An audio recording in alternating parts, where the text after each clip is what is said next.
Bienvenidos a la sesión del Laboratorio Abierto sobre Archivo de agosto. En esta ocasión nos acompaña la colección de instrumentos científicos de la Dirección General de Divulgación de la Ciencia de la UNAM, a cargo de ella Adriana Bravo Williams, y está Eduardo Alberto Piña. Bueno, pues yo estoy muy contenta porque yo trabajé algún tiempo cerca de Adriana y de Eduardo. Y pues bueno, de Adriana aprendí un montón de cosas. Eduardo es una persona súper apasionada de su trabajo, que lo hace con un montón de cariño.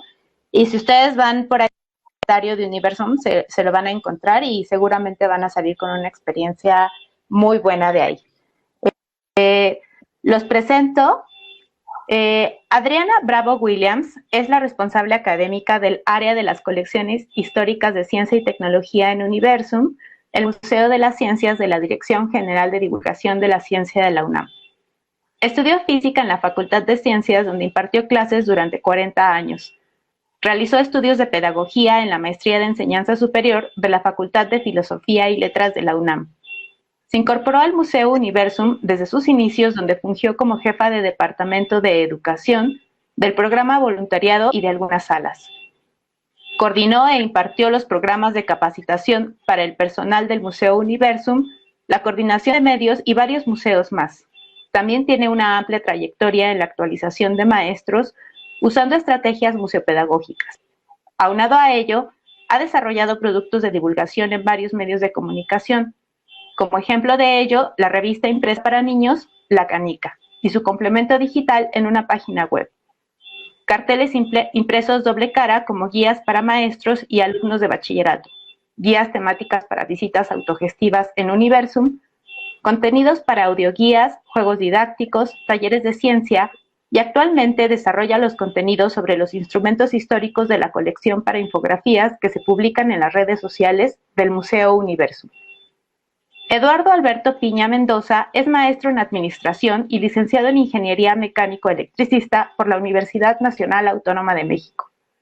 Se ha desempeñado como jefe de área de los laboratorios Fisiolab y Astrolab, desempeñándose como jefe de área de estos laboratorios desde el 2011, como responsable del Planetario José de la Herrán en el Museo Universum UNAM.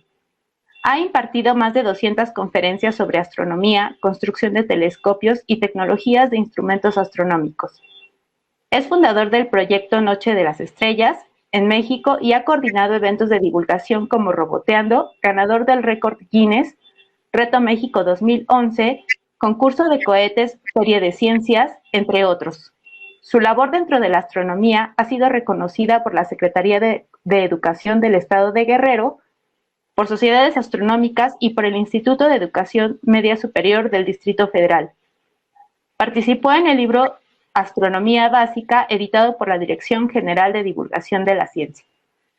Muchas gracias por haber aceptado la invitación. Quienes nos están siguiendo en el streaming pueden hacer sus preguntas en los comentarios y cuando los invitados terminen su exposición se las haremos llegar. Muchas gracias, Adriana. Muchas gracias, Eduardo. Pues adelante. Muchas gracias. Buenas tardes a todos. Me da mucho gusto que nos hayan invitado a platicar sobre, pues básicamente la historia de Universum, la historia de las colecciones históricas, la historia en sí de las colecciones que contiene Universum.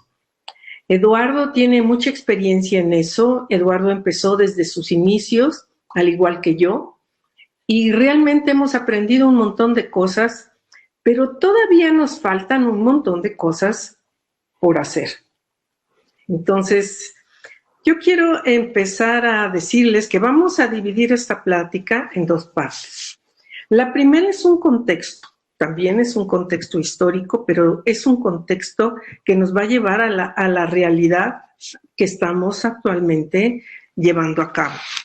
Entonces, la primera parte vamos a contar qué es el Museo Universum, cómo se originó, qué contiene el Museo Universum, porque yo he visto, por ejemplo, que en todos los museos de arte, cuando hablan de las colecciones del museo, hablan de lo que el museo contiene, de lo que el museo resguarda, pero resguarda todo, el edificio, lo que está dentro, lo que está afuera y hasta el paisaje. Actualmente ya se habla del paisaje cultural, lo que rodea a los museos.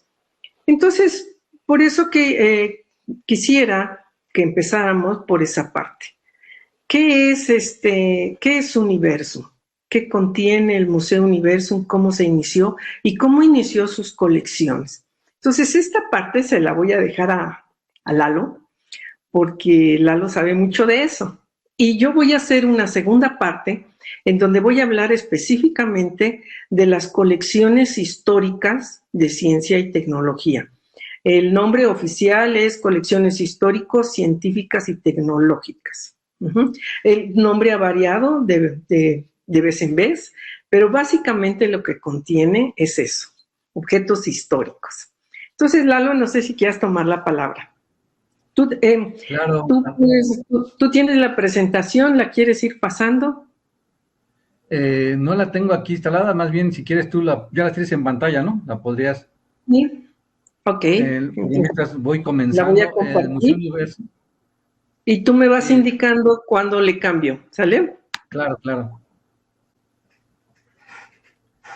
Sí, bueno, pues vamos platicando en lo que conozcas la presentación. El Museo Universum comenzó a gestarse desde 1989, en el inicio de la rectoría del doctor José Sarucán Kermes, que estaba convencido de la importancia de la ciencia y tecnología en nuestro país, y le solicitó al doctor Jorge Flores Valdés llevar a cabo el proyecto de construcción del Museo de Ciencias, que ahora es actualmente el Museo Universum. Para la realización de esta obra invitaron a varios investigadores, en particular 13 investigadores interesados en divulgar la ciencia en las áreas de humanidades y ciencias exactas y naturales. Cada uno de ellos formó un grupo de trabajo para desarrollar los guiones museográficos, conceptuales, y también toda la parte de equipamientos para mostrar las ideas y fenómenos que se iban a desarrollar dentro del Museo de Ciencias, ¿sí? De una manera interactiva y lúdica.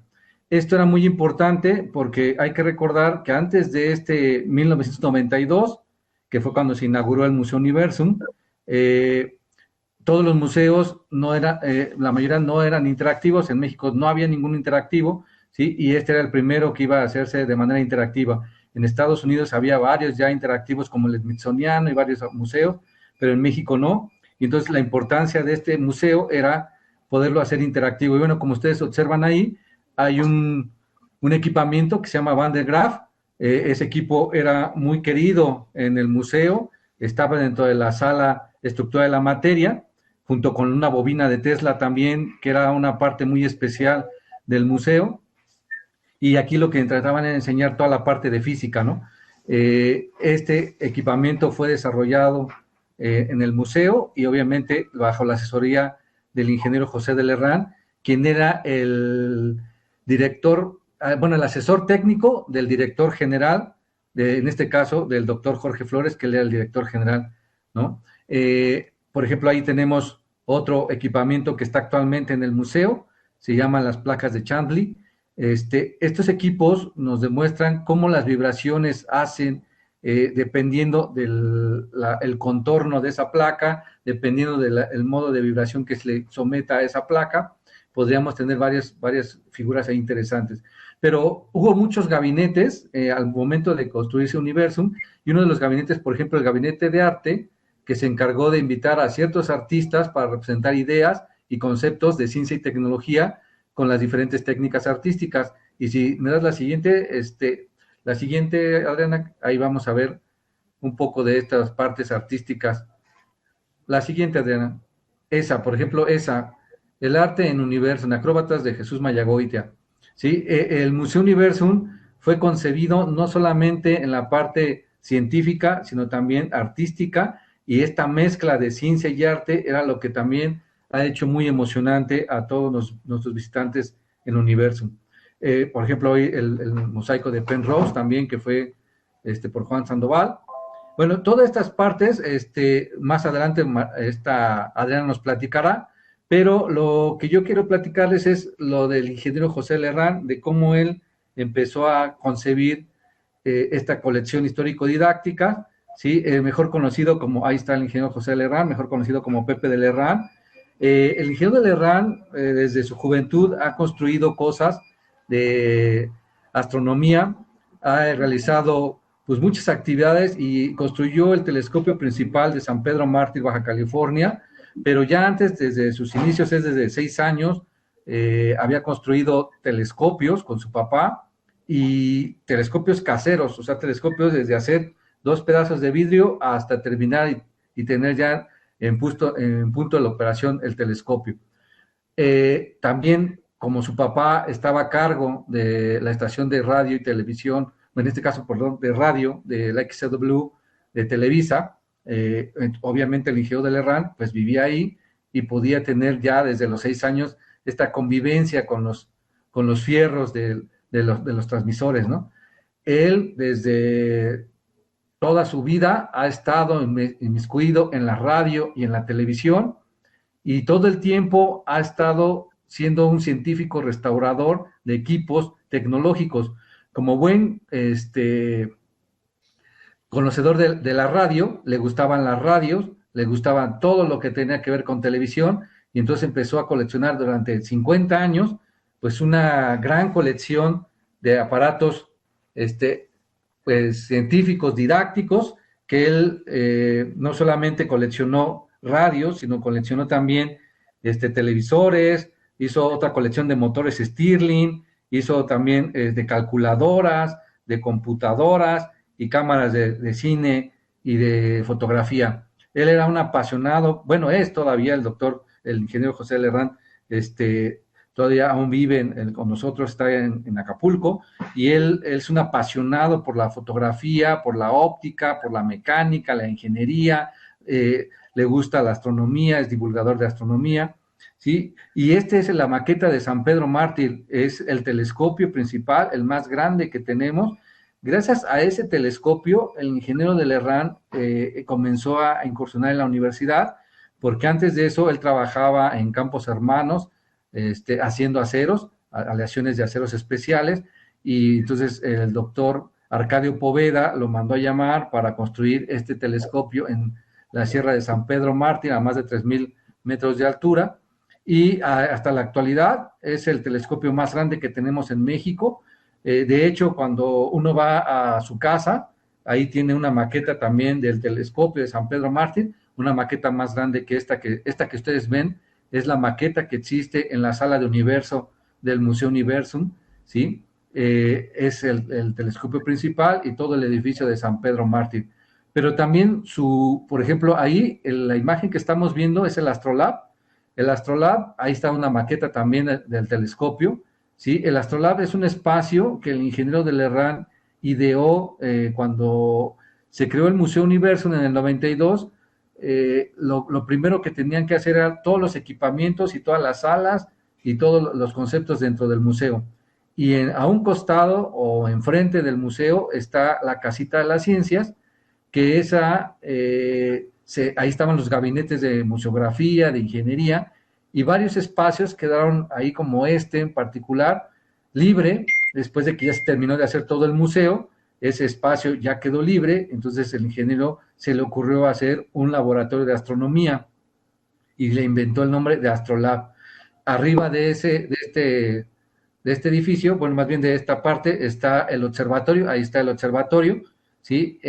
Cuenta con un telescopio de 36 centímetros de diámetro, y ese telescopio es en conjunto con el Astrolab, porque la idea del ingeniero era traer a los estudiantes, a los jóvenes, pero presentarles ante los investigadores para que tuvieran esa convivencia de uno a uno. Por ejemplo, ahí teníamos en el curso de astronomía básica al doctor Miguel Ángel Herrera, al doctor Arcadio Poveda, al doctor Jesús Galindo, o al doctor Rafael Navarro, ¿sí? Y daban la charla, la conferencia o la plática con los estudiantes que asistían a esos cursos, y si el tiempo lo permitía, bueno, hacíamos observación astronómica.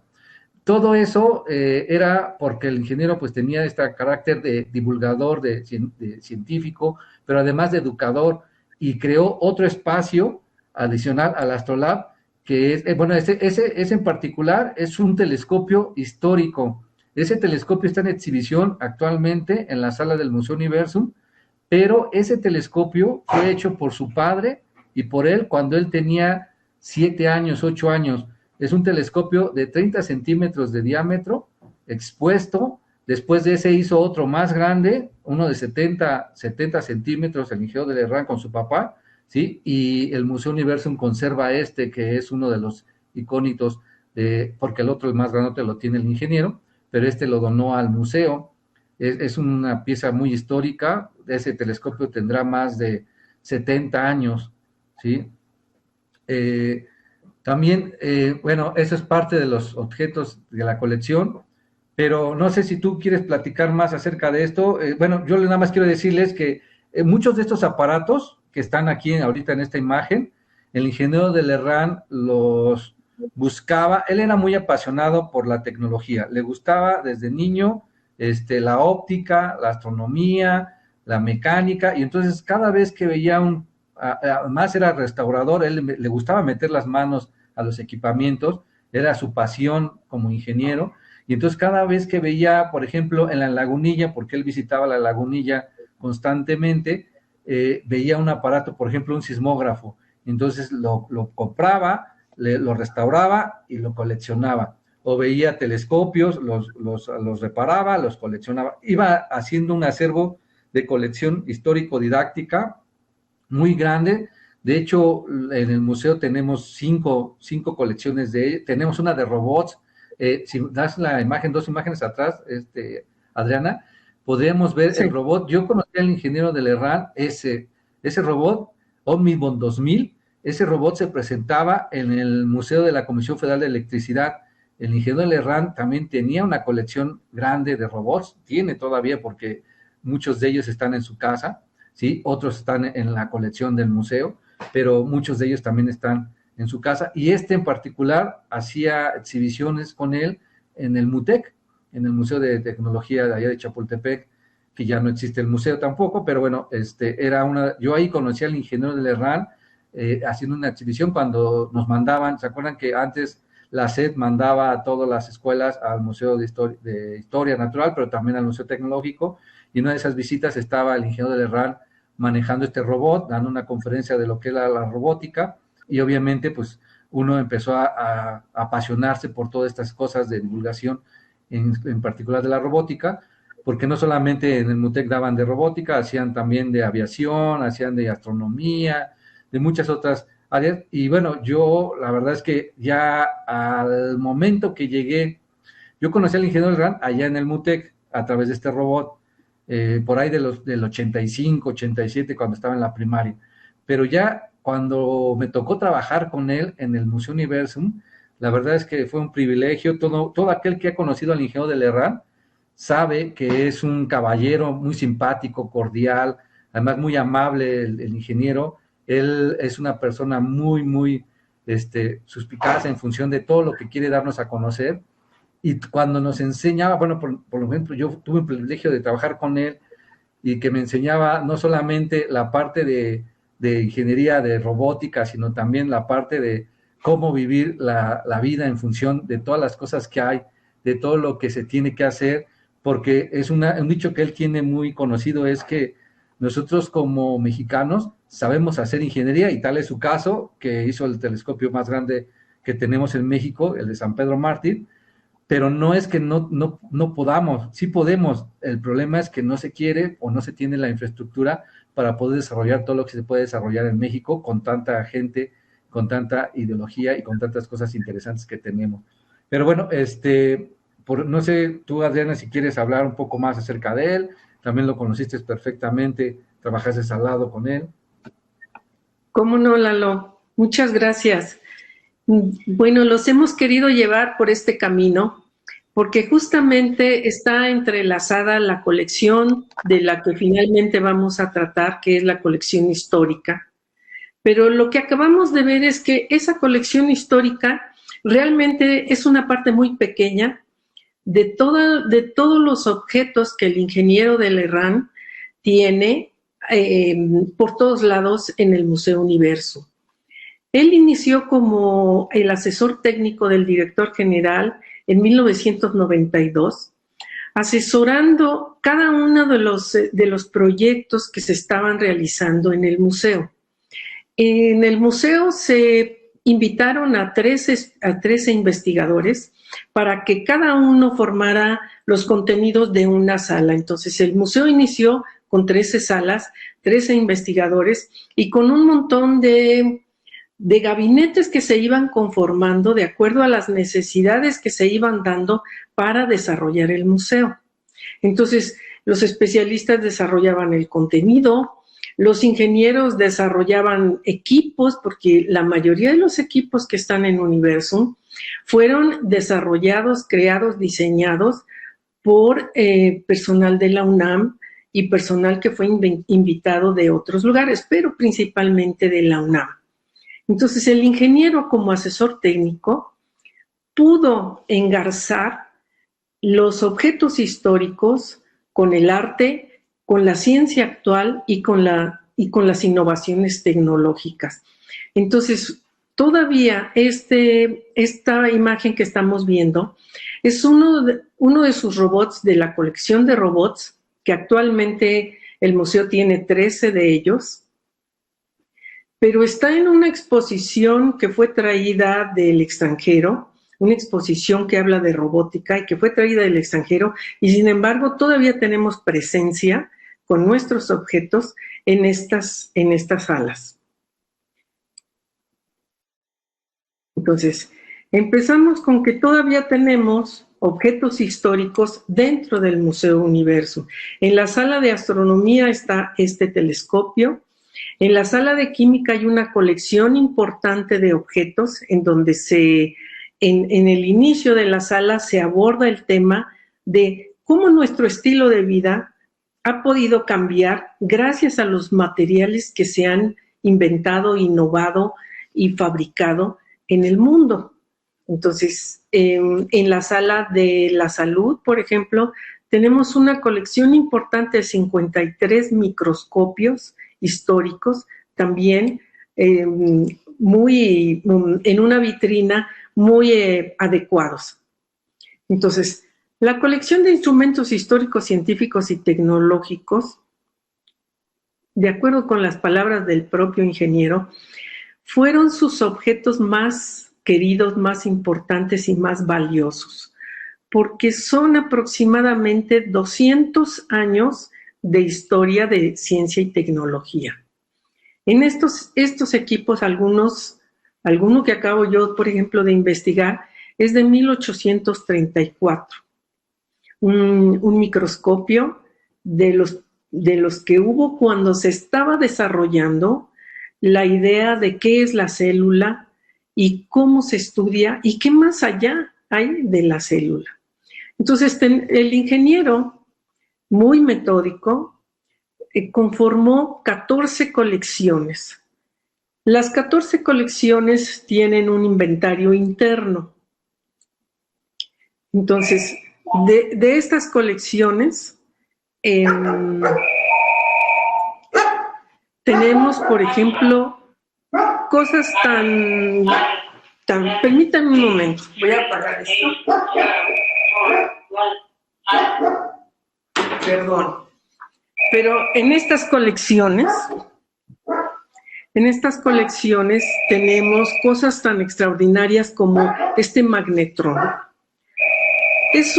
No es un equipo, no es un instrumento, es parte de por ejemplo, de un radar, y actualmente el magnetrón se usa en los hornos de microondas. El aparato principal de microondas es este magnetrón. Sí, en lo que se conecta a mi compañera Adriana, voy a platicarles un poco acerca de esta pasión que tiene el ingeniero de coleccionar de estos aparatos. O sea, él como buen radioaficionado y como buen óptico e ingeniero, le gustaba todo esto, y siempre que veía un equipamiento pues no totalmente mal, pero sí de una calidad para él histórica, entonces lo adquiría y le daba un mantenimiento preventivo. Obviamente una vez que ya lo ponía a funcionar o que ya lo restauraba, nos pedía a nosotros el grupo de colección histórico-didácticas. Él cuando empezó en el museo, en el 92, se hizo a cargo de la parte técnica del museo, pero también de la colección. Él iba incorporando ciertos aparatos a las diferentes salas, como dice Adriana, ¿sí? Y entonces comenzaba, por ejemplo, con los microscopios, ¿no?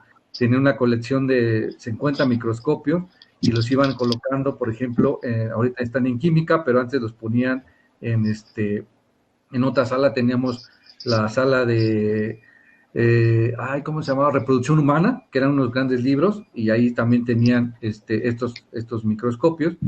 Pero también, por ejemplo, en la sala de energía tenía motores Stirling y motores de motocicleta y motores de 4 tiempos, o sea, los de motocicleta de 2 tiempos, los de 4 tiempos, ¿sí? Y los de diésel. Y entonces venían seccionados ahí los motores. Él hacía toda la parte para poder ver las partes internas del motor, el pistón, la leva, el árbol de levas, y hacer el mecanismo para que se moviera mecánicamente, y entonces poder ver cómo funcionaba, por ejemplo, un motor, ¿no? O un motor de 2 tiempos de una motocicleta, o un motor Stirling, que es un motor que funciona a base de calor. Esto es, incluso nosotros en el Fisilab, cuando el Fisilab fue creado en el 95, y fue creado con la filosofía del ingeniero de mostrarle lo mismo que en el Astrolab a los estudiantes, cosas que hacían los investigadores, y en este caso él estaba haciendo investigación de varios motores Stirling, de cómo se podía desarrollar este motor Stirling, y en ese funcionamiento él nos ponía a desarrollar kits o equipamientos para las primarias o las secundarias con materiales muy fáciles de adquirir. Y en ese sentido estaba una grada. Bueno, a ver si ahorita nos muestra una imagen esta Adriana, que ya tiene la presentación, pero está la grada y está un barandal donde uno puede mostrar todos estos como si fuera un teatro, pero de ciencia, ¿no? Entonces allí hacíamos demostraciones, por ejemplo, de el Fisiradio, que es un radio sin pilas, sin batería, que se puede tomar la energía de todo lo que se despide de la radiodifusora. Uno puede captar esa señal, ¿sí? Con un alambre embobinado y sin nada de pilas, poder escuchar la señal de esta estación, ¿no? Por ejemplo, también nos hacía que hiciéramos el famoso periscopio o el telescopio. También, bueno, él tenía, en ese Fisilab, teníamos varias actividades. Una de ellas era hacer un taller de telescopios, porque él, como buen ingeniero y de haber hecho el telescopio de San Pedro Mártir, él deseaba que tuviéramos más inquietud por la óptica. Y obviamente cuando nos preguntaba, bueno, ¿qué te enseñan? Por ejemplo, en mi caso me preguntaba, ¿qué te enseñan en la facultad de ingeniería? Yo todavía estaba estudiando ingeniería, y yo le decía, no, pues me enseñan a la reflexión, la ley de reflexión, de refracción. Sí, pero aplicado. Te enseñan a hacer un láser, te enseñan a hacer un telescopio, te enseñan a hacer una parábola. Y yo, no, pues no, eso lo vemos nada más en los libros. Sabemos que es una parábola, sabemos que son las cosas, pero no nos enseñan cómo hacerlo, ¿no? Entonces él nos enseñó primero a nosotros, y después ya empezamos a hacer talleres de construcción de telescopios. Desde el 95, desde el 97 hasta el 2009, hicimos alrededor de 1,000 telescopios. De la gente que se inscribía al curso, no sabían cómo se hacía un telescopio. Les enseñamos a hacer el telescopio desde 2 pedazos de vidrio hasta terminar el telescopio y ya poder observar la luna, los cráteres de la luna, las lunas de Júpiter, los anillos de Saturno, ¿sí? Y obviamente la gente se sentía maravillada al saber que con sus propias manos había hecho un instrumento con una precisión de una 10 milésima de milímetro. Eso era la calidad, o es la calidad que se alcanza con las manos, con 2 pedazos de vidrio cualquiera, ¿sí? Y poder hacer la técnica de cómo pulir primero esmerilar el vidrio, después pulir para dejarlo acabado espejo, tener la curvatura exacta y con la distancia focal, que todo eso es óptica, eso es lo que nos enseñó, ¿sí? Hacer la óptica aplicada y en función de eso empezarlo a difundir como divulgación y como taller el curso Construir el Telescopio. Eso se hacía también en Astrolab, no solamente la parte de astronomía, sino instrumentos, por ejemplo, un astrolabio, un radio de sol, un reloj de sol, ¿sí? Todos esos instrumentos astronómicos que él siempre tenía en mente, obviamente compraba un instrumento astronómico, pero nos enseñaba el funcionamiento y después ya íbamos a hacer ya como taller. Y así fue desarrollando muchas actividades. Yo les puedo decir que teníamos curso de astronomía básica, astronomía razonada, construcción de telescopios, de instrumentos astronómicos, de instrumentos de física, de instrumentos tecnológicos, por ejemplo, los de radio, el Fisiradio que les decía, o el de los anillos, cómo ver los anillos en un tubo de vacío. También las técnicas de vacío. Bueno, era un apasionado de toda la técnica, el ingeniero, y siempre andaba buscando cosas interesantes, innovadoras, para presentarle no solamente a los chicos, sino a los profesores, porque la idea era que esto se replicara en los dos laboratorios, el de Astrolab y el de Fisilab. El de Fisilab haciendo cosas de física y el de Astrolab haciendo cosas de astronomía, y obviamente con las visitas al observatorio y al Museo Universo, donde teníamos ahí todo el piso de abajo era estructura de la materia que tenía que ver con la física, todo el piso de arriba era, bueno, no todo el piso, todo el edificio C de arriba era la sala de universo, es la sala de universo todavía, ¿sí? Es creo que la única sala que desde que se inauguró el museo no se ha reestructurado. Ahorita el museo está en actual reestructuración, ya no tenemos, por ejemplo, estructura de la materia, que era todo el piso de abajo, ya no está, solamente tenemos una pequeña sección de física, tenemos ahora océano, tenemos fósiles, tenemos otras áreas, pero ya no está estructura de la materia, ya no tenemos la sala de energía, ¿sí? Como tal, sí tenemos varias cosas de energía, en química, en R3, en varias salas, ¿no? Ahorita actualmente contamos todavía con 13 salas, pero muchos de los equipamientos, como comentaba Adriana, están dentro de las salas del museo. Bueno, mientras tanto, Irma Lidia Zárate y Blanca PG, así como Anabel, mandan saludos. Pues saludos a todos. Gracias. A ti. A ti también, Lalo. Perfecto. Vidita Bello te manda saludos especiales a ti. Sí, ya tengo la presentación, pero no sé qué es lo que quiera ella decir, pero bueno, sí dime, la parte que comentaba del ingeniero. Sí, que me parece bien interesante, digo, el ingeniero de Lerran es un tipazazo, ¿no? Como que te lo encuentras y siempre te saca una sonrisa, pero además, justamente que ante toda esta discusión que hay sobre qué es lo ingenieril en este país y la relación ciencia básica, tecnología, todo esto que tú cuentas me parece bien interesante porque en el Centro Multimedia tenemos un laboratorio de robótica, tenemos el laboratorio de realidad virtual, y esta relación que se puede llegar a tener con los objetos para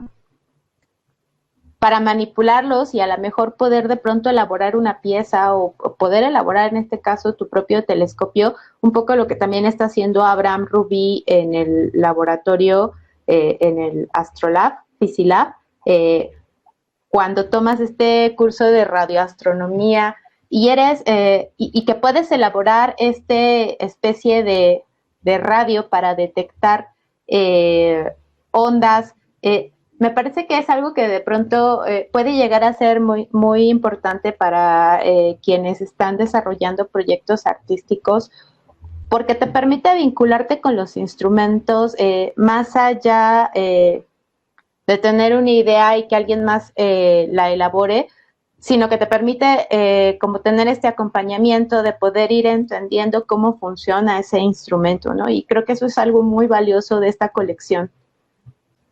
Sí, de hecho, el ingeniero de Lerran no solamente impulsó, bueno, Ha sido un pionero en muchas cosas, como lo decía Adriana, él fue pionero en la radio, fue pionero en la televisión, pero también en la divulgación.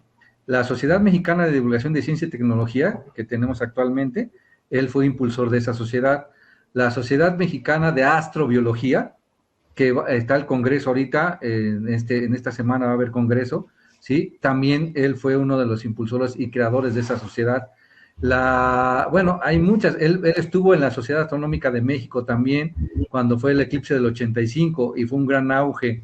Estuvo a cargo de la revista de Ciencia y Desarrollo de CONACYT. Bueno, ha sido un gran impulsor, y en particular, de radioastronomía, hay una red de radiotelescopios, ¿sí?, mexicana, que se creó gracias a que el ingeniero de Lerrán precisamente empezó a hacer radiotelescopios. Nosotros tenemos un radiotelescopio allí en Astrolab, arriba, en el techo, y obviamente otra vez su pasión por las comunicaciones, porque un radiotelescopio es una antena de radio. Entonces hay que saber esa antena de radio que tiene que ser cortada a tal medida para que puedas captar la frecuencia que quieres captar. Y el ingeniero, con toda esa fineza y esa cultura que tenía, él decía, mira, el radiotelescopio podemos hacerlo así, vamos a hacer de esta manera, ahora vamos a utilizar un plato parabólico. Ya estaban las antenas estas parabólicas grandotas que se estaban desechando y que ya estaban poniendo las de Sky pequeñitas. Entonces todas esas grandotas las empezaron a usar, llevaron unas a la Prepa 5, y ahí empezó también la red de radioastrónomos aficionados ahorita, la de radiotelescopios que hay en México, gracias a que se impulsó en Prepa 5 y con el ingeniero de Lerrán. Te digo, hay muchas cosas que ha impulsado el ingeniero. Realmente es un gran tecnólogo, pero como tú bien dijiste, debe ser apasionado, porque siempre sacaba una sonrisa, siempre sacaba algo que él estaba ya maquinando en su mente y empezaba a enseñarlo, que es otra de las cosas importantes que él decía. Un maestro debe ser un educador y no un instructor. Nos lo decía cuando hacíamos el curso de telescopios, porque un instructor da instrucciones de cómo hacer cosas, pero a lo mejor ya después no funciona. En cambio, un educador educa, da la cultura, y empiezas a tener mayor cultura, mayor criterio, y empiezas a desarrollar más cosas en tu mente y con la demás gente, ¿no? Esta parte también sobre la reparación de instrumentos. Hola, Adriana, volviste. Aquí estoy. Qué bien. Nuevo. Ok. ¿Quieres poner la presentación?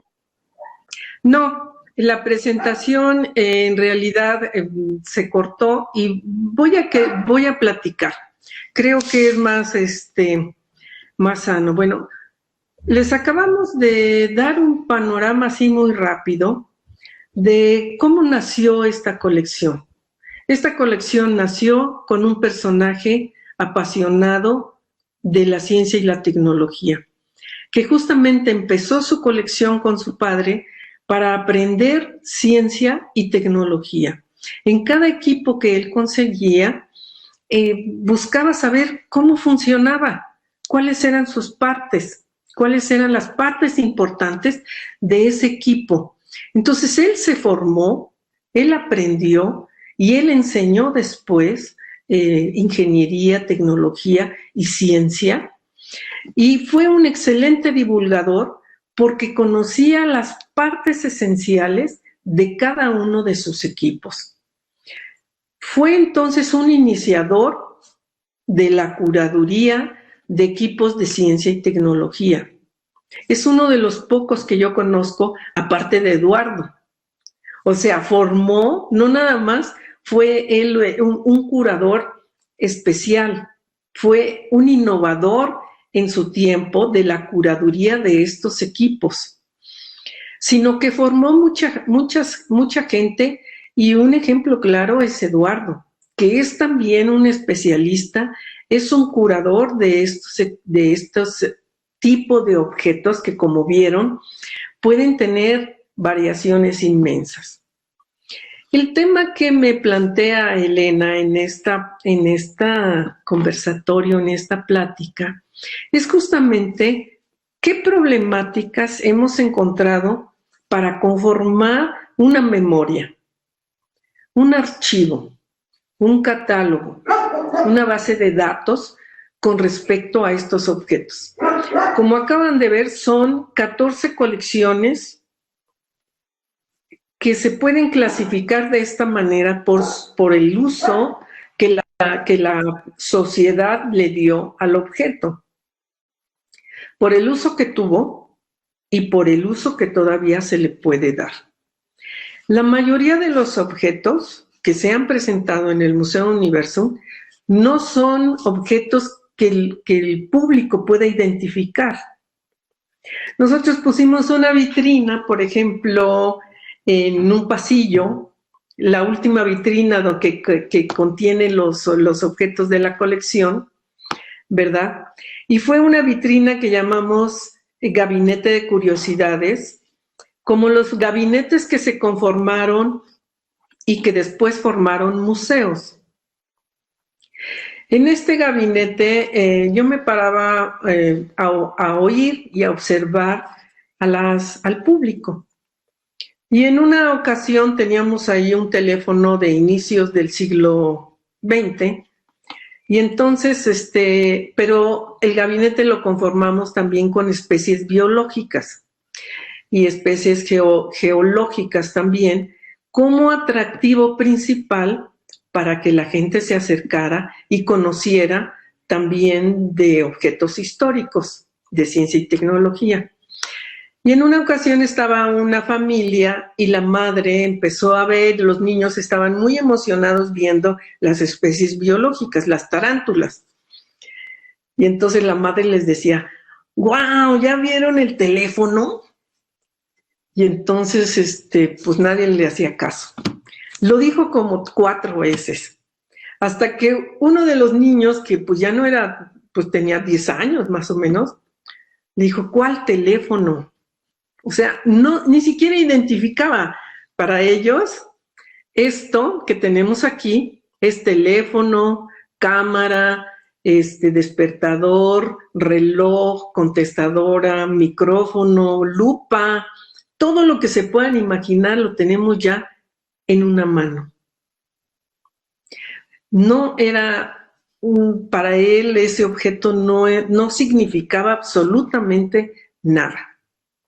Entonces, una base de datos, un archivo, un catálogo, que nosotros conformemos con respecto a los objetos que vamos a resguardar, tiene que tomar en cuenta que muchos de los objetos que nosotros tenemos no son cosas identificables para nuestro público.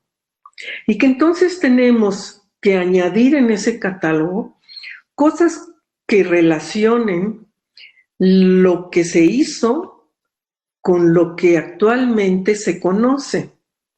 Que demos contexto, pero el contexto tiene que ser contexto histórico con contexto actual. Cuando yo oí esta parte en el público y le empecé yo a contestar a la señora y a preguntarle, ¿desde cuándo conoce usted este teléfono? Porque no parece que usted sea de inicios del siglo XX. ¿Desde cuándo? ¿Cómo lo conoce? ¿Cuál es su historia? Y entonces la gente narra sus historias y yo creo que esas historias tienen que guardarse, tienen que de alguna manera también ser parte de la memoria de la colección, porque eso es la vinculación y eso es lo que le va a permitir al público realmente empezar a conocer el objeto, y una vez que uno empieza a conocer algo, pues a uno le empieza a gustar o a no gustar. Pero si lo que queremos es que se entusiasmen por conocer algo, tenemos que contarles la historia, el contexto histórico. Ese es mi punto de vista. Entonces, un catálogo, pues yo creo que son, o más bien una memoria, no le quiero llamar catálogo porque un catálogo tiene especificaciones o características específicas. Una base de datos debe tener características específicas, ¿sí? Pero la memoria que es todo eso en su conjunto, no es solamente una cosa. La memoria debe conformarse con una base de datos muy técnica, ¿sí? La base de datos que actualmente se está conformando es una base de datos para control interno, porque eso es muy importante. ¿Dónde está la pieza? ¿Quién la donó? ¿Cuáles son sus datos técnicos? ¿Qué otras, en qué otros lados ha estado? ¿Cómo se ha movido la pieza?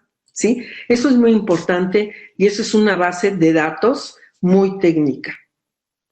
Pero también debe haber un catálogo razonado, en donde, aparte de los datos técnicos de la pieza, tenga el contexto histórico de por qué la pieza existe o por qué la tenemos actualmente. ¿Cuál fue la trayectoria que la pieza ha seguido para que en este momento usted la tenga enfrente? ¿Cuál fue su relevancia? ¿Y qué tiene que ver actualmente o cómo la relaciona usted con la relevancia del momento actual? Entonces, nosotros creo que esa es una parte muy importante. Contamos, por ejemplo, las obras de arte que se hicieron en el museo. El museo fue pensado como un museo en donde el arte y la ciencia tenían que ir de la mano. Entonces se invitaron a muchos artistas para que desarrollaran ideas sobre los conceptos de la ciencia. Y al principio de la presentación, ustedes tuvieron un panorama muy rápido, pero cada sala del museo tenía una obra de arte. Una obra de arte que además de que fue desarrollada, creada, diseñada por un artista, el artista primero tuvo que entender qué concepto quería transmitir. Porque todos los objetos de arte que están en Universum son mensajes de alguna idea de ciencia. Entonces, esos objetos fueron catalogados y registrados en un libro impreso. Sin embargo, todos los chismes y datos que yo les pueda contar respecto al artista, respecto a cómo se enfrentó con el concepto científico para poderlo desarrollar, cuáles fueron toda esa parte no está totalmente documentada y yo creo que debe ser documentada porque yo me sé alguno que otro chisme y eso me ha permitido a mí que la gente se acerque al objeto. Contar la parte humana de cómo se desarrolló, quién fue el artista, qué pensaba, qué materiales usó, por qué usó esos materiales y no otros, ¿sí? Toda esa parte que es justamente la comunicación social que podemos tener con chicos y grandes es muy importante y debe estar documentada en algún lugar. Entonces, pues no sé si hasta este momento tengan ustedes preguntas, comentarios. Yo estoy para ustedes. Hasta ahora no hay preguntas, Adriana. No sé si Lalo quiere continuar. ¿Quiere comentar alguna idea? Sí, esto que menciona Adriana es muy importante porque precisamente, por ejemplo, vimos en la presentación el mosaico de Penrose, ¿sí? Que el artista tuvo que pensar primero qué iba a poner, o sea, finalmente tenía que ser algo que estaba ligado con las matemáticas, algo que estaba ya ligado con el caleidoscopio que tenían ahí también, y que era un guión temático que tenían que enlazar, y ahí es donde empezó, como dice Adriana, a pensar, primero a entender cómo hacerlo, con qué materiales, y después ya aplicarlo, ¿no? Y hay cosas ahí, anécdotas muy interesantes, que me imagino que muchos de los que estaban en esa época, por ejemplo, un Arturo Horta, que sigue con nosotros ahí en el gabinete de fotografía, se sabe algunos chismes como tú, también te sabes varios. ¿Por qué? Pues porque vivieron el día a día, ¿no? Ahí con ellos, el cómo lo interpretaban, cómo lo movían. Y así, yo ahorita estaba acordándome, también hay una pieza muy importante en la sala del universo, que es la expansión del universo.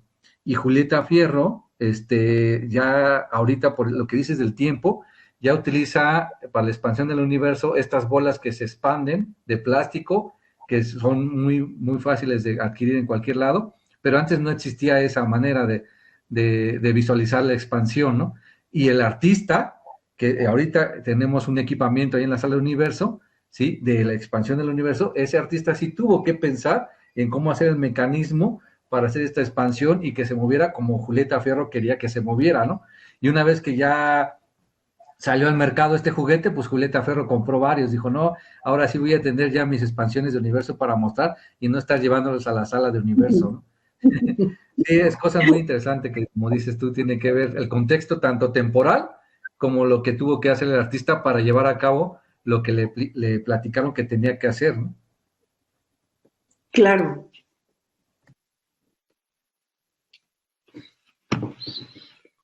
Pues yo les quiero comentar, por ejemplo, que justamente toda esta plática gira alrededor de la experiencia que ya se tiene en Universum con respecto a los objetos. Les decíamos muy al principio de esta plática que todos los objetos que conforman actualmente el Museo Universum no son parte de una colección. No se quitan ni se guardan en ninguna bodega, ni se ponen para la posteridad. Las salas han sido renovadas y los objetos que han sido del interés de otros museos, se han regalado tal cual o se han vendido. Por ejemplo, en la época en que se inició el museo, su fundador, el doctor Flores, tuvo conexión con museos latinoamericanos interesados en los equipos que se estaban desarrollando en el Museo Universum y pudo él vender muchas ideas y muchos equipos a los museos que se estaban conformando en Latinoamérica. Actualmente hay ya una cantidad inmensa de museos en México y en Latinoamérica, museos de ciencia, museos interactivos de ciencia y tecnología. Entonces, muchos de ellos ya tienen reproducciones de los equipamientos que existen en Universum. Entonces, cuando los equipamientos se cambian para actualizar la sala, se han regalado o se han desmantelado para reutilizarlos. Entonces, no son guardados en ninguna bodega como objetos especiales de alguna colección. Los únicos objetos especiales que se han guardado son la colección de ciencia y tecnología histórica, que fue la que donó el ingeniero del Herrán, donó 350 de sus objetos que había coleccionado, y actualmente son más de 1000. Entonces el espacio que tenemos ya no es suficiente como para seguir recibiendo o seguir comprando objetos, ¿sí? Tenemos que pensar en otra estrategia, que es dónde vamos a guardar todos esos objetos. No sé si como dices, Adriana, ¿no? Creo que ha quedado claro a lo largo de la charla la huella del ingeniero de la Herrán en esta colección. Digamos, en este caso también una perspectiva específica de estos instrumentos que tendrían que ver con radiocomunicación o que tendrían que ver con óptica en este caso, ¿no? Sin embargo, en la universidad hay muchísimos instrumentos que no sé si tú tienes conocimiento de cómo se están gestionando. Digo, por ejemplo, los laboratorios que en algún momento adquieren un microscopio. Digo, ahorita estamos hablando de telescopios, pero también la función de los microscopios dentro de la universidad y sus efectos en las líneas de investigación, en los cruces de investigación, ¿no? Incluso podríamos estar hablando incluso de interdisciplina a partir de estos objetos, ¿no? ¿Qué está pasando? No sé si ustedes tienen idea de qué está pasando con estos objetos. Y y creo que algo que habíamos platicado, Adriana y yo, y recuerdo mucho esta charla que diste en el Museo del Fuego Nuevo acá en Iztapalapa, cuando estabas hablando de la digitalización, ¿no? A mí me encantó cómo partiste, por ejemplo, de la noción de encendido y apagado, ¿no?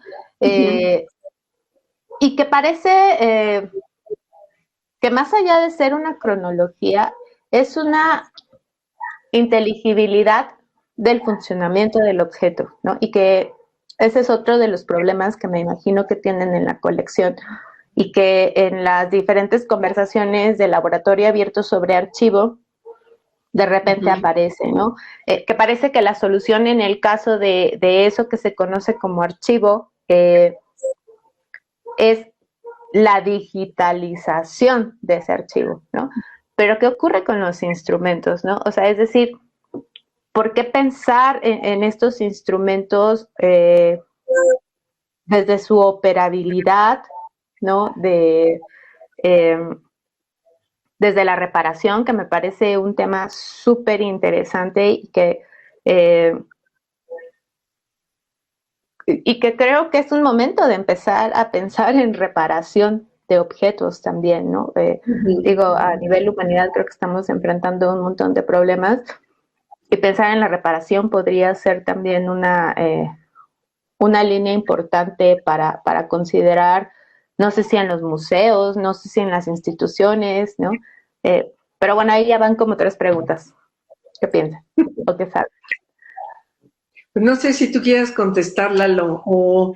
Mira, la colección realmente no pertenece a la DGDC, a la Dirección General de Divulgación de la Ciencia, que es donde está el Museo Universum. Los objetos de la colección pertenecen a patrimonio universitario. Como tales, están catalogados dentro de patrimonio universitario en una base de datos también muy técnica, en donde es imprescindible pedir permiso para mover el objeto. Entonces, todos los objetos, como los que acabas de mencionar, los microscopios, los aparatos que se usan para la enseñanza en los laboratorios, todos esos objetos están en el catálogo de patrimonio universitario.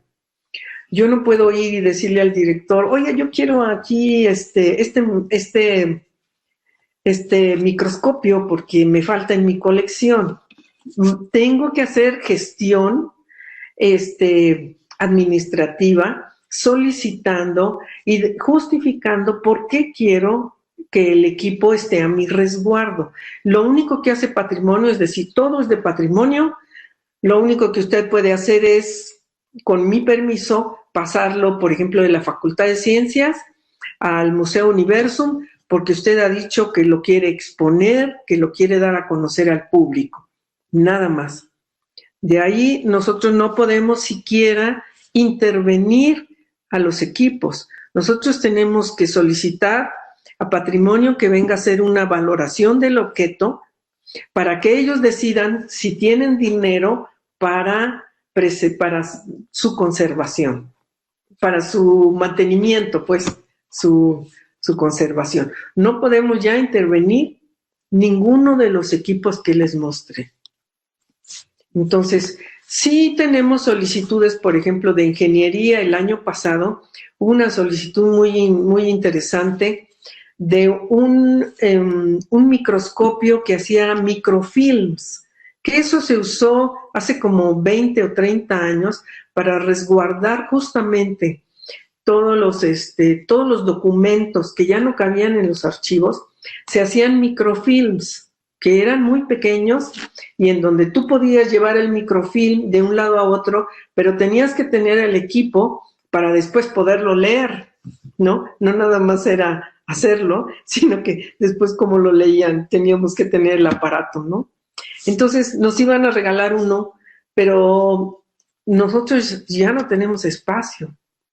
Y entonces ya no supimos, se quedó en patrimonio universitario, ya no supimos en dónde se guardó. Ese es en la universidad, ese es el caso. Sí, mira, como dice Adriana, yo creo que Dirección General de Patrimonio Universitario es una de las instancias a las cuales debería estar adherido todo, aunque no necesariamente todos los equipamientos están adheridos a esa instancia, este, pero sí los que ya están catalogados, como dice Adriana, tienes que pedir permiso, pero hay cosas raras, hay cosas curiosas en función de la parte administrativa, porque por ejemplo te voy a decir, la sala de universo tiene varios equipamientos del Instituto de Astronomía, por ejemplo, el estereocomparador, donde Guillermo Haro descubrió con sus placas los objetos Herbie Haro, estaban ahí en la sala del universo. Y hace como 3 años se entregó al Instituto de Astronomía a través de Dirección General de Patrimonio, y entonces el Instituto de Astronomía dijo, sí, pero yo no tengo cómo llevarlo. Si ustedes tienen, yo me lo llevo. Y ahí siguen nuestras bodegas. O sea, ahí siguen nuestras bodegas porque no hay esta parte de dinero, como dice, y de conservación. Ahora, si se lo llevan al Instituto de Astronomía, pues también va a estar guardado ahí en donde ellos lo puedan resguardar, ¿no? Porque ese es el problema de las instituciones de la UNAM, o bueno, de los diferentes institutos y cosas. ¿Dónde guardas tantas cosas que se fueron acumulando y que finalmente son históricas? Por ejemplo, la Cray, la supercomputadora, la primera computadora que utilizó la UNAM, la teníamos nosotros también en Universum. Se hizo esta reformación, esta reestructuración del museo, ¿y dónde quedó la Cray? O sea, son varias ahí cosas interesantes, pero te digo, sí creo que es importante, debería de haber no solamente esta parte de patrimonio, sino en cada una de las direcciones o de los institutos, es una sección, así como ahorita se está creando secciones de divulgación en cada una de las institutos y áreas, debería haber una sección de patrimonio en cada una de los institutos y áreas para la conservación y para la restauración de todos. Porque te digo, antes en los 80, estamos hablando que cuando el ingeniero de Lerrán estuvo coleccionando todas las cosas, él aventó 50 años de colección. Cuando decidió donar al museo fue cuando lo invitaron a formar parte del Museo Universo en el 92, y entonces dijo, yo tengo un radio de estos, yo tengo un microscopio de esos, yo tengo esto, yo tengo lo otro, pero ya los había restaurado. O sea, él lo que hacía era compraba las cosas, restauraba, y antes de entregárselo a la universidad, ya lo entregaba con ficha técnica, con restauración y todo listo, ya nomás para exhibición. El problema es la conservación, porque cuando pasaba que se descomponía, por ejemplo, un radio de bulbos, nadie tenía de patrimonio ni manera ni pensar cómo conseguir un bulbo. El ingeniero de Legrand tiene cajas de bulbos en su casa, y entonces, ahorita traigo uno, y pum, se lo ponía, y ojalá funcionaba. O sea, esa es la gran ventaja de tener a una gente que sabe, tecnólogo, y a una gente administrativa que, ok, está buscando la manera administrativamente poder tener los recursos para hacer la conservación, pero tiene que pagarle al que va a conservar, al que va a meter las manos. Y eso todavía nos falta mucho en México. O sea, hay muy pocos. Bueno, por ejemplo, los robots. Este robot que te mostramos, el Omnibot 2000, el ingeniero de Lerrán cuando lo exhibía, se lo prestaba así a gente al Museo de Tecnología, o se lo prestaba al Museo de Tlaxcala o así, regresaba rayado o con algún desperfecto, y él lo reparaba. O sea, obviamente él sabía cómo hacerlo y lo hacía rápidamente. Pero ahorita, por ejemplo, esta exposición que vino de España, Telefónica, Movistar, trajo esta exposición de nosotros robots, no llegaron esos 3 robots que tenían que formar la colección, y Universo los tenía exactamente esos equipos, o ese modelo en específico ese, lo tenía Universo. Entonces, nada más lo sacaron y lo pusieron en exhibición.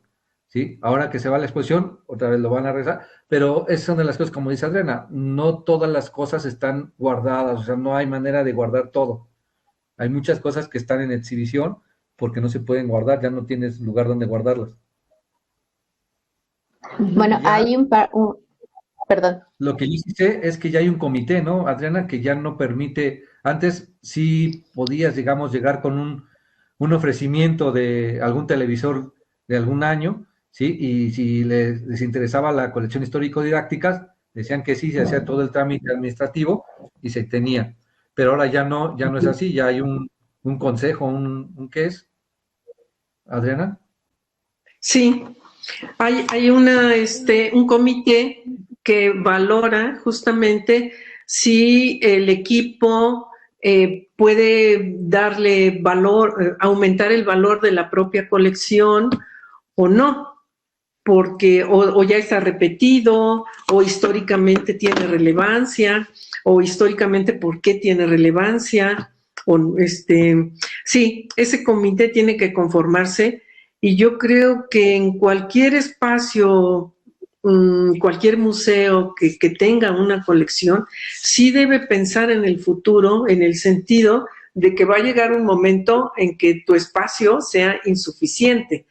Y entonces ahí viene la digitalización. Y muchos de los equipos van a tener que tener presencia digital únicamente. Hay dos preguntas. Creo que la primera más o menos se ha estado respondiendo. Mafersi de la Cruz.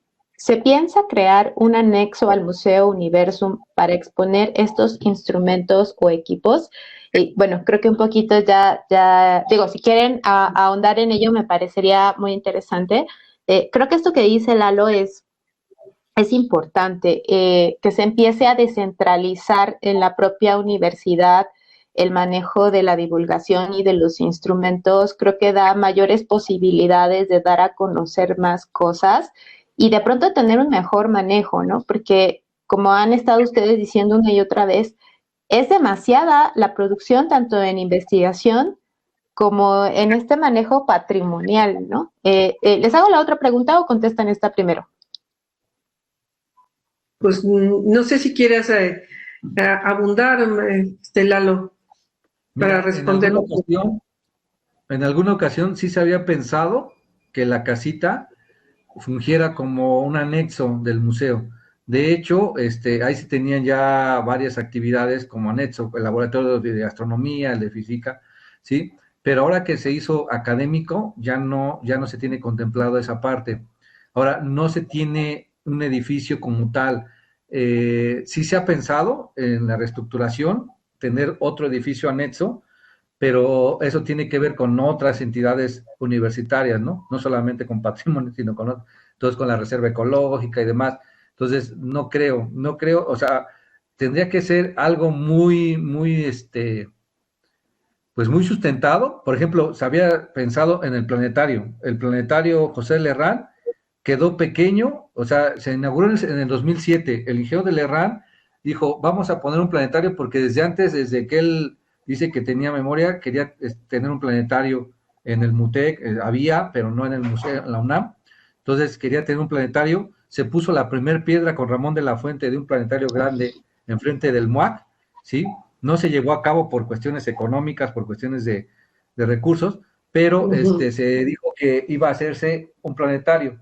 Entonces, desde ahí se quedó el ingeniero de Lerrán con la espinita, pues consiguió un equipamiento, otra vez, un equipamiento que él sabía que merecía la pena estar en un recinto, sabía que teníamos un espacio sin usar, que era ahí lo que está actualmente el planetario, que era un show láser que había ahí de un laserium, que se había descompuesto, entonces ya el propio museo ya no tenía dinero para comprar otro láser y poder tener este show láser. Entonces él dijo, este equipo me lo están vendiendo, está muy bien, se puede poner como planetario y tenemos el primer planetario.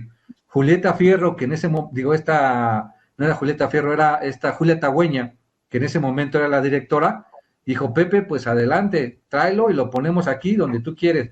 Y entonces tuvimos el planetario José Lerrán ahí en el Museo Universum, pero empezamos con 2 funciones al día, ¿no? Y cerrábamos los fines de semana y nada más abríamos de lunes a viernes. Después empezó la demanda tal que ya tenías que abrir sábados y domingos. Y después todos los días, ¿no? Porque antes el museo no se cerraba los lunes, era todos los días. Entonces teníamos colas enormes de gente que quería entrar al planetario para ver el show de estrellas y planetas que podíamos hacer, ¿sí? Y entonces ya es insuficiente. Entonces, cuando estuvo el doctor Franco, que venía del Instituto de Astronomía, dijo, vamos a hacer un planetario más grande. Y estaba todavía el ingeniero de Lerrán. Dijo, bueno, pues entonces vamos a hacer el planetario más grande, vamos a hacerlo. Total, que no se pudo con los permisos de patrimonio, con los permisos de patronato, con toda la administrativa de la UNAM. Entonces ya no se hizo el planetario, ya se fue el doctor Franco, ya está otra administración, y bueno, finalmente es parte de esto de la universidad también, ¿no? Que son mucha política en función de todo lo que se tiene que mover para poder hacer otro edificio, ¿no? Jen Toc Ángeles, saludos al ingeniero Piña. Sin duda Universum es un conjunto entre arte y ciencia para la divulgación. ¿Cómo olvidar también al ingeniero de la RAN y su planetario, lugar que resguardó un planetario optomecánico, si no mal recuerdo, y que el ingeniero Piña ha renovado constantemente? Enhorabuena por esta retroalimentación interdisciplinaria. Serafín Pérez Delgado manda saludos a mí, a Adriana y a Lalo. Saludos, Serafín.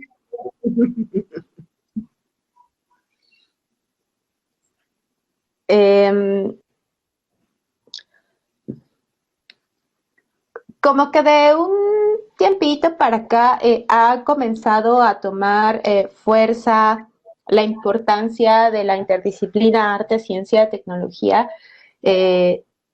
Pero bueno, Adriana había dicho que por ahí estaba pensando en, ya lo comentaste, pero no sé si les gustaría un poquito marcar o profundizar en este tema de arte y tecnología. Cuando estuvo Pepe Franco por ahí hubo algunas exposiciones, arte, ciencia, tecnología, pero pues bueno, ustedes nos han estado contando que pues incluso el ingeniero de la RAN lo tenía muy claro desde hace varias décadas.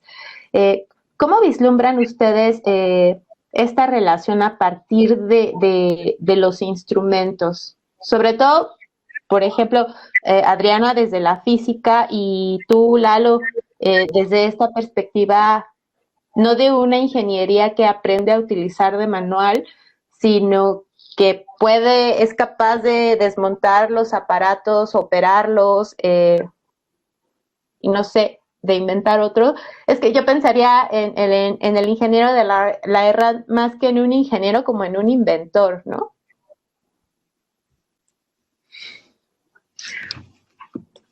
Voy a tomar la palabra, porque fíjate que últimamente una compañera de Universum, Claudia Hernández, me ha mandado ligas. Ella está muy activa en el Facebook de Universum. Cada semana da una charla sobre matemáticas. Y en sus búsquedas en la red ha encontrado cosas muy interesantes que se están haciendo actualmente con equipos tecnológicos, pero son exposiciones hechas por artistas. Entonces, bueno, voy a contar el chisme completo porque lo que queremos es la colaboración, ¿no?, de todos los artistas y de todas las instituciones como el CENAR para hacer realmente una colaboración que se está viendo que es muy productiva. Mira, te cuento. Por ejemplo, hay un artista mexicano que puso computadoras no tan históricas como las que pudiéramos tener nosotros, bueno, porque las computadoras históricas son del tamaño de un cuarto, ¿no? O del tamaño de una mesa, o del tamaño de un ropero, así de chiquitas. Pero él puso computadoras, por ejemplo, de los 80s, ¿no? Y consiguió todos los elementos internos de la computadora, desarmó no sé cuántas computadoras o no sé cuántas computadoras usó, y alrededor de la computadora que estaba mostrando, que no se puede tocar porque ya dijimos que los equipos históricos ya no los podemos intervenir, ni siquiera se pueden tocar, ¿sí? Pero alrededor de esa computadora puso todos los elementos que contiene la computadora y además armó con algún ingeniero, por ejemplo, el que tengo aquí al lado, por ejemplo, Lalo, armó los circuitos de tal forma que tú veías la intervención y eran cosas que se movían. Entonces, de repente eran ruedas que iban girando por el pasillo, o circuitos que se encendían o que daban vuelta o que saltaban. ¿Okay? Y entonces la gente cuando pasaba por ahí y veía todo el interior de una computadora, pero funcionando. Por supuesto, fue la reutilización de los elementos de una computadora como elemento básico para mostrarte lo que es una computadora en sí por dentro. O sea, la anatomía de una computadora, ¿no? No su funcionamiento ni su fisiología, porque eso ya lo sabes. Los chicos son expertos en apretar botones y encontrar cómo hacer funcionar las cosas tecnológicas. Pero ¿cómo es la anatomía de una computadora? Esa es una intervención, por ejemplo, muy bonita, en donde puedes tener realmente un objeto histórico que ya ni siquiera identificas. Por ejemplo, nadie identifica las computadoras de hace 20 años. Las ves ahí, pues te da lo mismo, ¿no? Pero cuando le pones todas las tripas en el suelo, es diferente. Esa fue una intervención. Y otra intervención que están haciendo en Estados Unidos, aquí no lo han hecho, es con una bobina de Tesla. Nosotros tuvimos muchos años, 26 años, una bobina de Tesla que diseñó el ingeniero y que se fabricó en Universum, espectacular, de las mejores en Latinoamérica. Se acaba de remover, pero en Estados Unidos están haciendo shows físicos y artistas, ¿sí? Con esos emanaciones eléctricas que tiene la bobina, se ponen trajes especiales, bailan alrededor de la bobina, les llegan los rayos a la cabeza, a los brazos, tocan instrumentos musicales, y de los instrumentos musicales hacen variar voltajes y circuitos. Entonces, son intervenciones realmente en donde tú aprendes de tecnología o le muestras al público la tecnología que está detrás, la ciencia que está detrás para poder desarrollar tecnología de ese tipo. Y son intervenciones en colaboración de físicos, ingenieros, tecnólogos y museos. Finalmente es una intervención en los museos. Son los dos ejemplos que yo te puedo platicar que ya están puestos, pues. No sé si Lalo quiera platicar algún otro. Sí, creo que ahorita la tecnología con el arte es muy fácil. Bueno, muy fácil me refiero al aspecto del desarrollo que tenemos. Y he visto, por ejemplo, cuando fue en lo del 2009, la Noche de las Estrellas, el Año Internacional de la Astronomía, esta intervención de videomapping en el Palacio Nacional, ¿no? O en la ¿cómo se llama? En la pirámide de Chichén Itzá. Entonces, ese tipo de cosas son muy llamativas, muy atrayentes para la gente, y esto despierta más creatividad y más cosas. Creo que eso se debería de hacer. Entiendo que no cualquiera puede hacer, no cualquier artista puede hacer esta parte de enfocar la tecnología a su parte de arte, pero sí con ayuda de la tecnología y o de los tecnólogos podrá hacer este conjunto para poder desarrollar cosas interesantes. Por ejemplo, ahorita lo que pasó en Japón, ¿no? Con los drones puedes hacer figuras en el cielo, ¿sí? O sea, también no cualquiera tiene drones, no cualquiera puede manejarlos fácilmente, pero sí, si el artista visual puede desarrollar una idea y se puede tener esta parte, sería interesante. Yo creo, bueno, no, acuérdate que hemos hecho nosotros, por ejemplo, en el museo, hemos hecho estas obras, bueno, estos concursos de dibujo infantil, estos concursos de fotografía también, de astronómica, donde han salido cosas muy, muy interesantes con los artistas, ¿no? O sea, con la parte creativa de las personas, ¿no? Entonces sí sería bueno seguir desarrollando esa parte. Nosotros creemos que el museo no va a perder esta esencia de tener inmerso la tecnología con el arte, y vamos a seguir continuando haciendo esta parte de desarrollo, ¿no?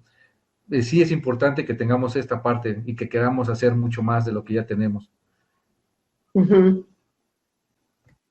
Bueno, no sé si recuerdas, Elena, que hace 2 años hubo una exposición de la tabla periódica. Cada elemento fue representado por un artista, ¿cómo se llama? No en escultura, sino en pintura. Entonces, se usaron todas las técnicas en pintura para mostrar cada uno de los elementos de la tabla periódica.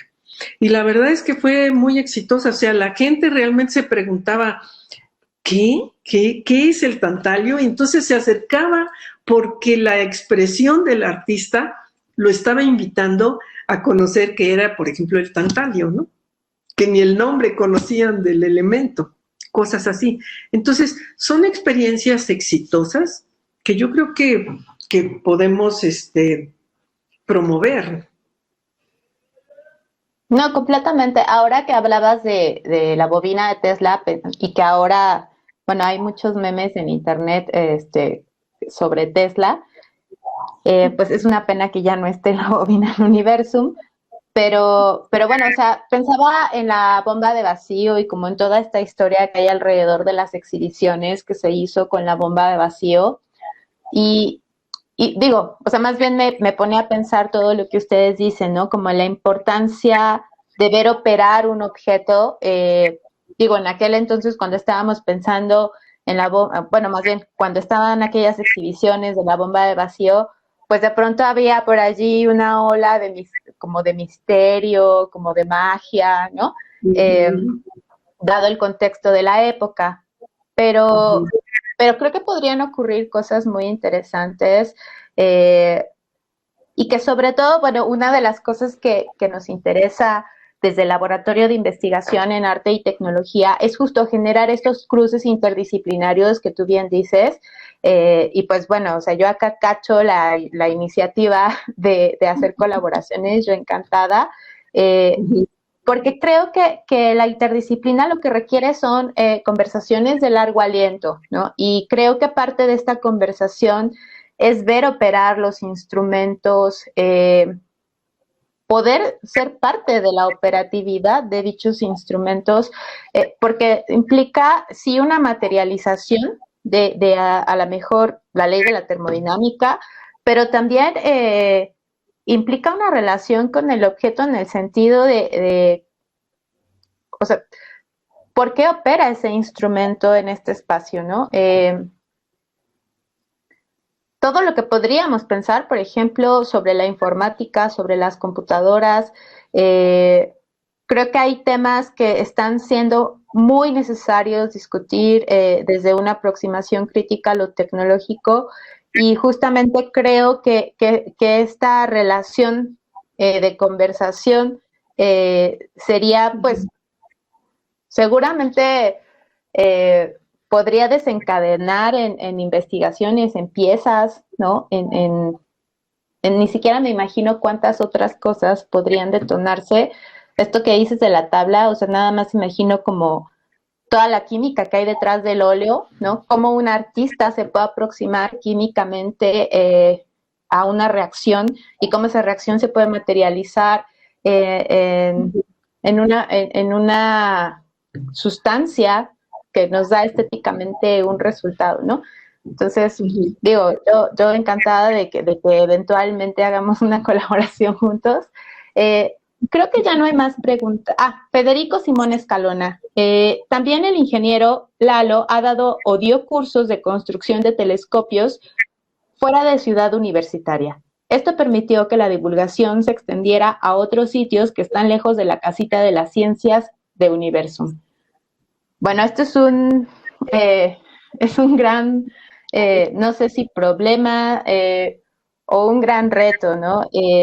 Cómo trascender los límites de los pedregales de Ciudad Universitaria.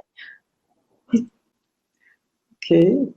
Mira, en ese sentido, creo que Universum siempre lo ha hecho, desde que pasó también la huelga del 2000, salió fuera de Ciudad Universitaria. Ahora también lo que mencionaba esta Adriana, que cuando se hizo la reestructuración de la sala de física, de estructurar la materia de Universum, muchos equipamientos se fueron a Córdoba, Veracruz, que hicieron allá la primer feria de ciencia, se desarrolló todo un espacio museográfico para albergar a estos equipamientos y se llevaron para allá. O sea, creo que Universum siempre ha tenido esa labor de no solamente estar dentro de Ciudad Universitaria, sino también fuera de Ciudad Universitaria. Obviamente sí es un gran reto. Nosotros con el ingeniero de Lerrán dimos, por ejemplo, no, ni siquiera el ingeniero de Lerrán, también Miguel Ángel Herrera, que en paz descanse el doctor, él estaba haciendo los telescopios que tenemos en el universo, fue gracias a que Miguel Ángel Herrera quería o lo invitaban a hacer observaciones en San Luis Potosí, en Guerrero, en Cuernavaca, y entonces dijo, oigan, es que necesitamos un telescopio, y le decía al ingeniero del Herrán, el ingeniero del Herrán siempre le prestaba un telescopio, hasta que le dijo, pues ya compra los tuyos, ¿no? Entonces ya compró los suyos en la casita, y ahí son los que hacemos, y sí, tenemos 14 telescopios, muy buenos telescopios, ¿sí? Y entonces ya compró y andábamos errando por todo el país con la observación astronómica con Julieta Fierro y Miguel Ángel Herrera, ¿no? El ingeniero de Herrán siempre también, lo de construcción de telescopios, hizo en Querétaro, en San Luis, en Zacatecas, siempre ha trabajado fuera de la universidad, siempre. Pues hay que encontrar la manera de conservar al ingeniero de la Herrán, ¿no? Creo que es el siguiente reto, que no se vaya nunca. Pues bueno, para mí así podríamos seguir y seguir, porque creo que incluso la relación de los objetos con la manera de mirar es algo de lo cual podríamos hablar un buen rato. O sea, la experiencia de poder mirar a través del telescopio que tienen en la casita, ¿no? O de aprender a mirar a partir de cualquier telescopio, ¿no? O de aprender a escuchar, por ejemplo, ¿no? En el caso de este taller que da Abraham Rubí, creo que son experiencias de los sentidos que valdría mucho la pena que todos pudiéramos experimentar, porque sí es como tener una visión distinta, abrir el oído de una manera diferente, ¿no? Pensar el espacio de una manera distinta. Pues tienen mucha carga sobre sus hombros Adriana, Eduardo, y por ahí agregaría a Abraham Rubí, que hace también como una gran labor en este sentido. No sé si quieran agregar alguna otra cosa. Pues yo nada más quiero mencionar que dentro del área de las colecciones también están colaborando Fernando Rebolledo y Liliana Flores, que en el área somos 3 personas, ¿sí? Y que estamos en colaboración también con el Museo Universum, con Lalo, por supuesto, ¿sí? Y que Lalo, pues es uno de los curadores, yo creo, que en este momento, quiero decirles, fue una de las personas que el ingeniero formó y creo que es uno de los pocos curadores que tenemos en México con respecto a los equipos de ciencia y tecnología, y esto pues le quiero dar las gracias y las felicitaciones, por supuesto. No, pues muchas gracias. La verdad es que para mí fue un privilegio trabajar con el ingeniero José de Herrán. Todavía tengo contacto con él porque él, te digo, él está en Acapulco. Todavía cuando viene a la Ciudad de México siempre busco tener contacto para poder que me dé más tips. O sea, la verdad es que es una gran mina, en serio, el ingeniero de Herrán. Nunca voy a dejar de aprender de todas las cosas que él ha hecho y que sigue, o sea, a sus 90 años sigue pensando en cómo impulsar cosas que digo, bueno, ingeniero, es que usted ya ha hecho todo esto, o sea, pero sigue, o sea, no, tiene una actitud muy buena, muy padre, o sea, la verdad es que necesitamos muchas personas como él, o sea, el ingeniero ha dejado escuela, como dice Adriana, yo soy uno de sus últimos alumnos, pero pues yo conocí varios alumnos, por ejemplo, el ingeniero José Luis Vázquez, el ingeniero Vasconcelos, o sea, muchos de ellos, la verdad es que mis respetos, porque sí, la formación del ingeniero de la RAN es otra cosa, otro nivel, ¿sí? Y pues nada, María, muchas gracias, agradecer a Adriana también, a ti por esta charla, ¿sí? Y pues ahora sí que buscar la colaboración para tener cosas interesantes de ciencia y arte. No, por mí encantada. Y pues bueno, muchísimas gracias, Adriana. Para mí siempre es un gusto platicar contigo, siempre aprendo cuando estamos, aunque sea un ratito juntas. Muchas gracias, Lalo. Yo creo que no solamente estás heredando como todo el conocimiento del ingeniero de la RAM, sino como toda la humildad y ese gusto por enseñar. Y que bueno, ojalá podamos colaborar en el futuro. Gracias a la gente que estuvo en el streaming. Esperamos pronto darles noticias de que estemos haciendo algo muy padre aquí en la intersección arte, ciencia y tecnología. Muchas gracias. Nos vemos el siguiente mes en la siguiente sesión del laboratorio, perdón, sobre el laboratorio abierto sobre archivo. Hasta luego. Hasta luego. Gracias.